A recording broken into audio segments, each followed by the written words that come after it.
निकाल पाऊंगा सही तरह से कि नहीं, तो बेहतर ये है कि उसको किसी और दिन के लिए, अगली बारिश के लिए रख लेते हैं, आगे भी तो पड़ेगी जरूरत।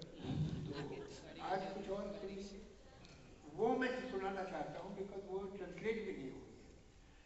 मैं वो पोएम सुनाना चाहता हूँ जो इन्होंने ट्रांसलेट की हुई है, और इनकी बेटर हाफ जो है वो आपको बंगाली में सुनाएंगे। इजाजत है आपको? बिल्कुल।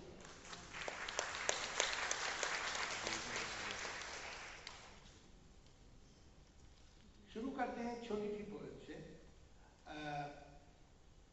मेरी जो लिटरेरी पोइट्री है वो असल में मैंने लिखना बहुत देर से शुरू की। तो जब लोग टीनेज से शुरू करते हैं, 20s में अपने लिखते हैं, मैं तो शायद 28, 29 या 30 का था जब मैंने शुरू की पोइट्री लिखना। तो आमतौर से लोग रोमांटिक पोइट्री लिखते हैं, इत्तेफाक से मैं वो स्टेज थोड़ा सा क्रॉस कर गया था।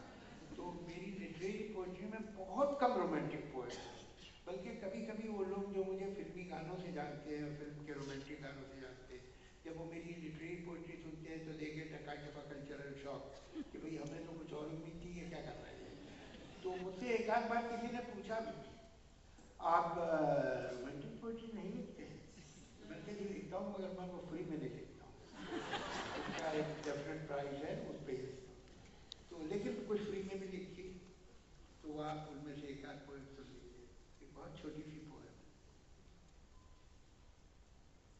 और उसका ट्रांसलेशन फिर आपको ये सुनाएंगे। मैं भूल जाऊं तुम्हें अब यही मुनासिब है, मैं भूल जाऊं तुम्हें अब यही मुनासिब है, मगर भुलाना भी चाहूं तो किस तरह भूलूं, कि तुम तो फिर भी हकीकत हो कोई ख्वाब नहीं, यहाँ तो दिल का यह आलम है क्या कहूँ कम वक्त, भुला सका मैं ये वो सिलसिला जो था ही नहीं, वो एक ख्याल जो आवाज तक गया ही नहीं, वो एक बात जो मैं कह नहीं सका तुमसे, वो एक रब्त संबंध जो हमें कभी रहा ही नहीं, मुझे याद वो सब जो कभी हुआ ही नहीं।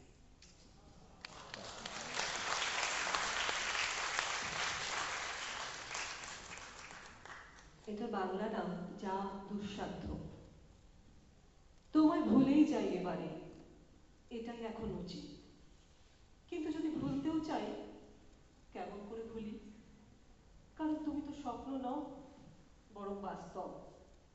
মনের এমন পরিস্থিতি এদিকে, অথচ কি আর বলি, হতচ্ছাড়া ভুলতে পারেনি সে সেসব সিলসিলা যা ছিলই না, সেই যে সে এক ভাবনা যে আর স্বর পায়নি, একটা কথা যা কখনো বলতেও পারিনি তোমায়, সেই এক সম্পর্ক যা হয়নি আমাদের মধ্যে। আমার সেই সব মনে আছে যা কখনো ঘটেওনি।